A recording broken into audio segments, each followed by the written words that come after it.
Salut les copains, ça change, hein. Je suis en voiture aujourd'hui. En fait, je voulais faire une vidéo avec ma Moto Guzzi, mais en fait, elle a fini le rodage et je ne le savais pas. Parce que quand je l'ai acheté à Paris, le vendeur m'a dit que le rodage se termine à 1600 km. Et du coup, là, j'appelle la concession à Bordeaux et le gars me dit non, non, c'est à 1500 km et elle a déjà 1580 km. Donc, je préfère la préserver pour faire de toutes petites balades avant mon rendez-vous pour le premier entretien après rodage. Et juste pour vous dire que j'étais étonné du prix qu'ils m'ont annoncé pour l'entretien. C'est quand même une Moto Guzzi, hein, on n'est pas chez Harley. On m'a annoncé pour le premier entretien 340 € et des brouettes. Je trouvais ça un peu cher, mais bon, j'imagine que c'est le premier entretien, qu'ils vont faire des trucs dessus, etc. D'ailleurs, je vais la laisser toute une journée chez eux, parce qu'il faut la travailler à froid. Voilà, du coup, en fait, aujourd'hui, ça va être une moto que j'ai envie d'essayer depuis très très longtemps. Il s'agit de la Royal Enfield Interceptor Euro 5. Je crois qu'elle est de 2022 ou 2023. Je suis chez Alex, là, mon pote, donc, qui a gentiment accepté de faire l'essai de cette moto. Salut Alex! Salut Alain. Ça va? Bah, bienvenue. Ça fait plaisir de te voir. Tiens, on se fait la bise quand même. Bah oui. Tranquille? Bah ouais, super. Et bah du coup, merci beaucoup déjà, parce que j'adore cette moto. Et la première chose que j'adore sur cette moto, franchement, quand je la vois, c'est les pots. Tu vois, les motos rétro, ça fait un peu discret des fois les pots, mais là, tu vois, c'est assumé, quoi. Tu vois, genre, waouh! Les années 60, 70, j'adore, vraiment. Après, on parlera pour la sonorité, tu me diras. Mais peut-être on peut commencer pour, tu peux me dire pourquoi tu as acheté cette moto, pourquoi pas une autre? Bon, déjà, le tarif. Ouais, Je commence déjà par le nerf de la guerre. Ça reste une moto très abordable. c'est-à-dire, elle est à combien neuve celle-là? Elle a 7000 €. Donc voilà, en termes de prix, quand même, il y a une grosse différence Ouais. avec la Bonneville, par exemple. Pour moi, la ligne, quoi, j'ai trouvé que je la trouve vraiment minimaliste. Ouais, Pour le coup, je la trouve plus jolie, honnêtement, qu'une Bonneville. d'accord, non, mais c'est vrai, c'est les très. Je la trouve plus jolie, le garde-boue est plus court, l'avant, il y a un côté plus compact. Elle ressemble plus à ces motos un petit peu scrambler ou préparées, ces motos anglaises en fait, qui étaient un peu plus sport, entre guillemets. Tu vois, par exemple, la Guzzi, il y a beaucoup de plastique qui font aussi un côté un peu cheap qui m'a un peu déçu. Alors que là, tu vois, le chrome, même là, le cache injecteur, tout est de qualité, je trouve. Là, c'est de plastique peut-être. Ouais, là c'est en plastique, ouais. Tu vois, c'est plastique, mais c'est plastique qui est beau, quoi. Je sais pas comment dire, quoi. Sur la Guzzi, il y a quelques pièces. Le phare, c'est quoi ça? C'est en métal. Ouais. Moi, c'est de plastique. Plastique un peu cheap. Et c'est ça que j'ai vraiment apprécié. Je trouve que Royal Enfield, pour le prix, il te donne beaucoup de choses, en fait. Alors pour te reprendre, c'est pas du chrome, c'est de l'alu. C'est de l'alu. Oui, c'est l'effet chromé, quoi. Voilà, par contre c'est passé au bel gomme, donc bon, il faut un petit peu astiquer de temps en temps. Ouais. Donc je l'ai passé il n'y a pas très longtemps, il faut le faire de temps en temps pour éviter que ça commence à piquer. Ouais. Sinon ça peut mal vieillir. C'est le moto, les gros pistons à moteur à air. T'imagines, c'est une 650 avec deux gros pistons, elle fait 47 chevaux. Quoi. Donc c'est vraiment à l'ancienne, c'est ces gros pistons Ouais. à course. 47 chevaux, ça veut dire que pour un débutant, c'est parfait. Allez, cette ouais, moto. oui, c'est Voilà. une moto A2 pour tout le monde. Pour A2. Et là, tu as mis la béquille centrale. Donc, Elle il est- y a une béquille centrale. Ah oui, sur d'origine, cette ouais, moto. D'origine. Ouais. Tu vois, ça aussi, tu vois, pour le prix, je trouve qu'il donne énormément de choses. Tu vois, la T100, il n'y a pas la béquille centrale. Est-ce que tu as, par exemple, une prise USB? Non, ça par contre, j'ai pas de prise Non. USB. Tu vois, ça, c'est un truc qui peut être pratique, je trouve, aujourd'hui. Tu vois, la taille, je vais mettre dessus un peu. Par contre, elle est quand même assez haute, on dirait pas comme moto. Tu verras, elle est pas si basse que ça. Mais c'est pas mal de tout, tu vois. Moi, je fais 1m90, donc voilà comment à quoi je ressemble. 1m90 Ouais, t'es pas ridicule sur une Interceptor. Moi, j'adore, en termes de look, la classique 350. Ouais. Mais tu vois, je suis monté dessus, j'étais à la concession l'autre jour, j'étais un peu serré, quoi. Alors que là, j'ai la marge, quoi. Mais c'est celle plate. Oui, c'est le plate, mais il y a, je sais pas, tu sens c'est aéré, quoi, comme espace. Les freins, ils sont comment? Parce que là, je vois, c'est Braybre, c'est quoi? Je connais pas. C'est quoi ces freins? Bah, Ebrée, c'est en fait une filiale de Brembo. Pas une sous-marque, mais c'est voilà, une filière, donc il doit avoir des meilleurs coups dessus, donc ça se trouve. Et c'est un monodisque, tu vois. Et, ouais, donc j'ai mis les petits pneus K60, c'est une marque Eideno, c'est une marque allemande, et c'est les préparateurs BAC qui utilisent souvent ce pneu. Les compteurs, j'aime bien ce côté minimaliste, hein, le design classique. Moi, les compteurs digitaux, j'arrive pas.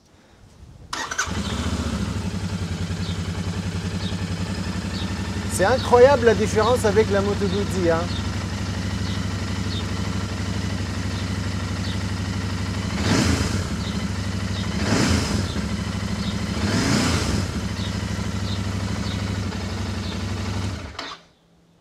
Là, c'est franchement, parce que depuis que j'ai la Moto Guzzi, encore, j'arrête pas de le dire que c'est un animal. Je m'attendais à ce que la Royal Enfield aussi soit vivante, c'est marrant. Je dis ça aussi parce que tu vois, quand j'ai essayé la Himalayan, elle tremble quand même, tu vois. Attends, on va voir à nouveau. C'est vraiment quoi. Par contre, quelqu'un qui aime pas les motos qui vibrent, elle a l'air très souple en fait. Il y a un côté souple assez sympa. Mais tu vois, en termes de vibration, il n'y a rien qui vibre en fait. Et ça peut être très bien pour les gens, encore une fois, qui ne veulent pas les motos qui vibrent. Enfin, il y a des vibrations, mais ils ne remontent pas vers le pilote.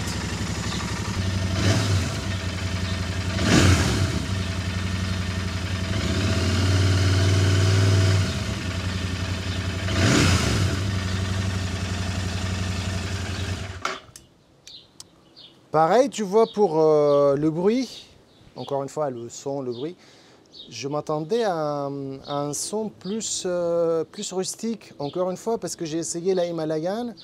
On dirait que les Himalayan, l'ancien modèle, hein, elle sort du lot, parce que là, il y a un côté un peu plus moderne que l'Himalayan. C'est assez linéaire. L'Himalayan, elle fait un battement genre... Tu vois ce que je veux dire? Bah, l'Himalayan, c'est un mono. Déjà, c'est un gros mono. Oui. Et là, ça change tout. Un mono, c'est normal que ça tape un peu plus déjà, même dans la conduite. C'est beaucoup oui, plus coupleux, c'est vraiment autre chose. Alors, la 350, du coup, elle est plus comme la Himalayan parce que c'est un mono. Je trouve que le son de ces pots d'origine, je le trouve pas horrible du tout. Il est assez rond, il fait pas du tout casserole comme pourrait l'être souvent des pots d'origine, tout ça. Et quand la moto chauffe un peu plus, parce que ben, voilà, elle n'a pas roulé, ben, ça se libère, il y a des sons qui sortent, il y a des petites, on entend des petites pétarades de temps en temps en relâchement de gaz. Ouais, très subtil. Je suis un peu déçu par rapport au son. Et il me regarde, et Alex il me regarde comme ça parce qu'il pense à vendre cette moto et il s'inquiète pour plein de choses je pense. Mais t'inquiète pas, elle est magnifique la moto. Et je pense que ceux qui achètent, tu sais que sur la chaîne il y en a plein qui me disent ouais le bruit, attention, les voisins, machin. Et au contraire, je trouve qu'aujourd'hui maintenant ceux qui font du bruit entre guillemets, j'ai l'impression d'être un fumeur. Avant tu vois, la loi d'interdiction de fumer dans les bars et tout ça. Mais bon, on va faire un petit tour. On va voir parce que je sens que ça va être très intéressant la souplesse de cette moto sur route. Ça va me rappeler, je pense, plus la Bonneville que la V7. On va voir.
I'll drink all the time,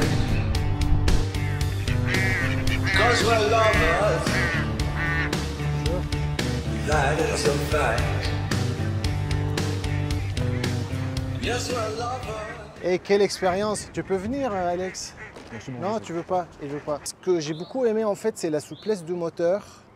Vraiment, hein, c'est ultra souple, ça me rappelle énormément la Bonneville et je me demande si c'est pas encore plus souple que la Bonneville.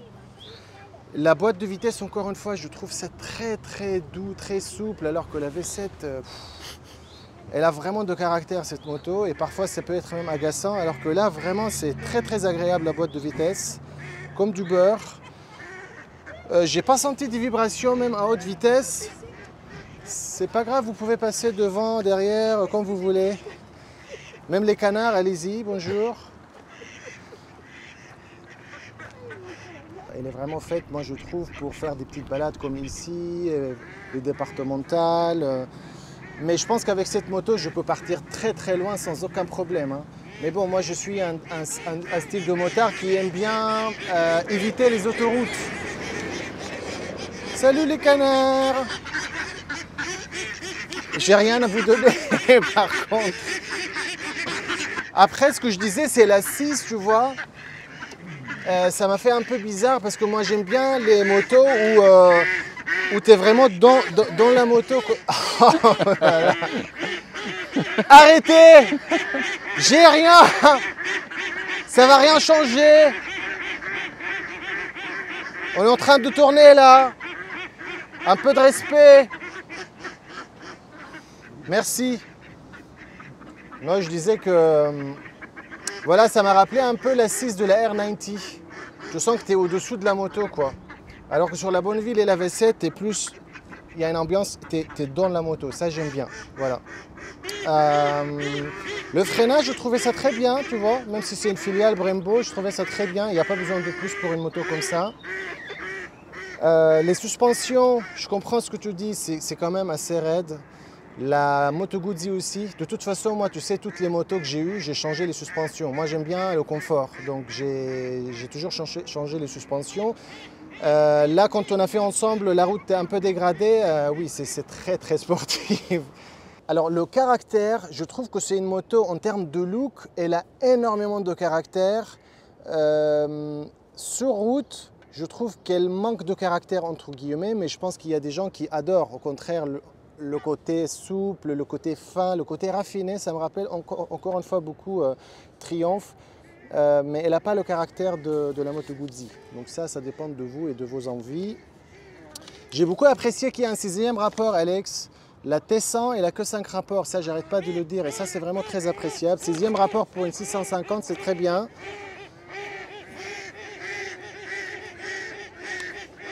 Tu veux lire? Je sais pas. Ok, zen.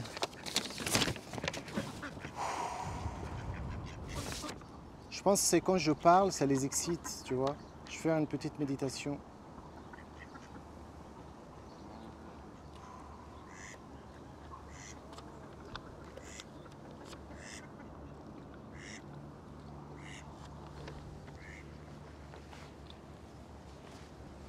Ça a marché, hein. Le couple, j'en ai parlé.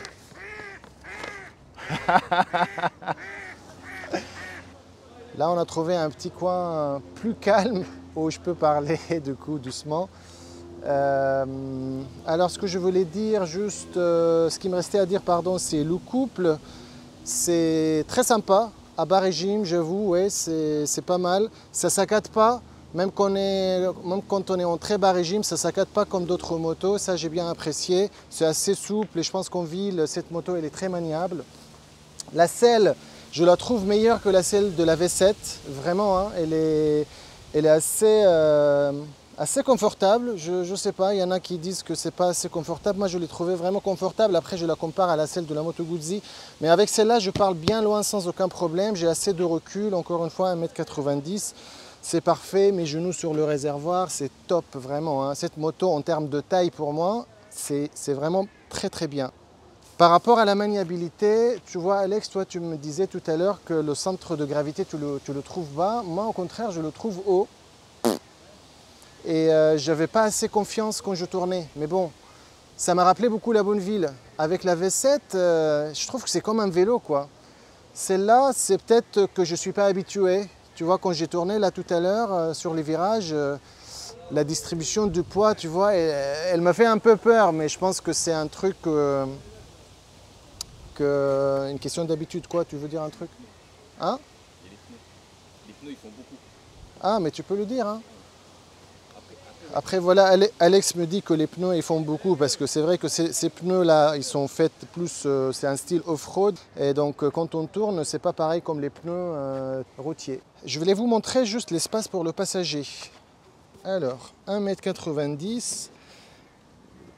Hop.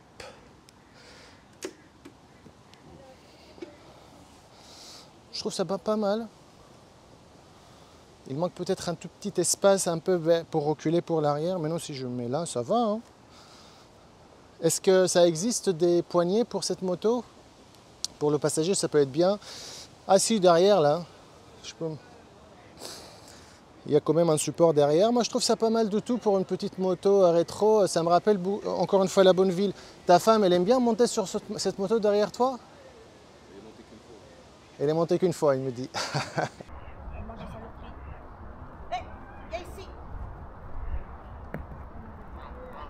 Donc pour le passager, j'aime bien. Hop là. Alors légèreté, je trouve que la V7, elle est... C'est marrant, hein. Sur le papier, elle est plus légère, mais je la trouve plus lourde que la V7. Je n'arrive pas à t'expliquer pourquoi. Là, je suis un peu haut. Quand je braque à fond...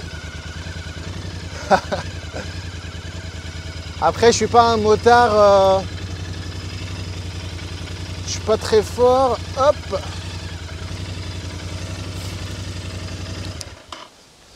Je veux dire, c'est pas quelque chose d'exceptionnel, mais voilà, c'est juste un ressenti par rapport à la Moto Guzzi où vraiment je trouve que le centre de gravité il est assez bas.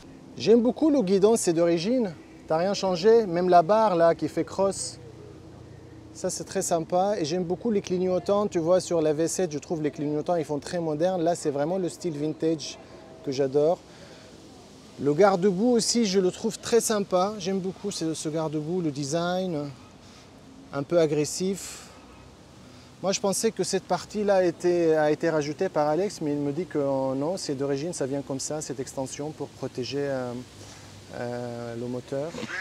T'as pas un petit morceau de pain ou un truc Bon, on va conclure vite fait parce que sinon on va être bouffé par les canards. Alex, tu peux me dire, tu as payé combien? Tu as fait un seul entretien, il vient de sortir de rodage et tu es allé à la même concession parce que la concession Bordeaux, elle fait Royal Enfield et Moto Guzzi et c'est là-bas où je vais faire mon entretien. Et moi, encore une fois, comme je l'ai dit tout à l'heure, ça va me coûter 340 €. Et toi, tu as payé 299. Ouais, c'est moins cher. C'est moins cher, je ne sais pas pourquoi, mais c'est déjà bien. Donc ceux qui ont une Royal Enfield, ils peuvent nous dire par exemple, peut-être dans les commentaires, combien ça coûte d'entretenir cette moto, enfin un entretien basique, combien ça coûte. En termes de consommation, tu as pu un peu estimer ou pas du tout? Ça consomme pas... T'as pas... Ah non, ah oui si, tu as un écran, on peut regarder la moyenne.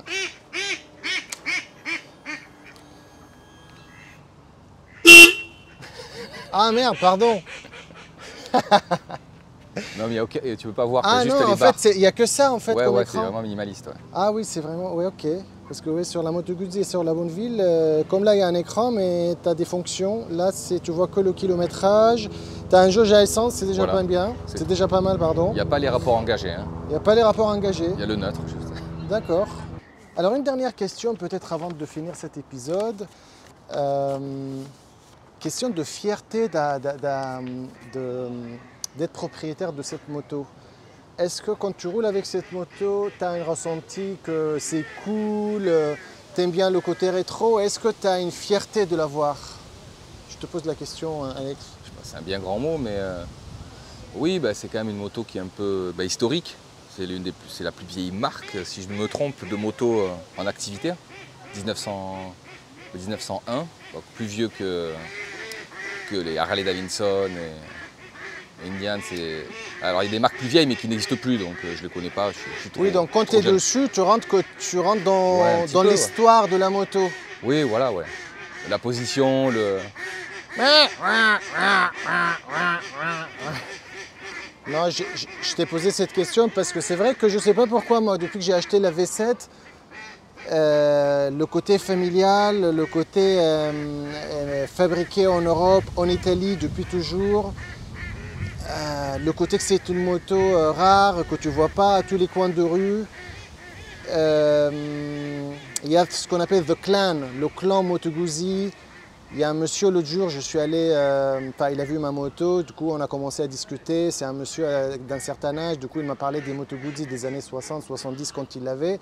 Et il me parlait de retrouvailles à l'usine Mandello del Lario tous les mois de septembre.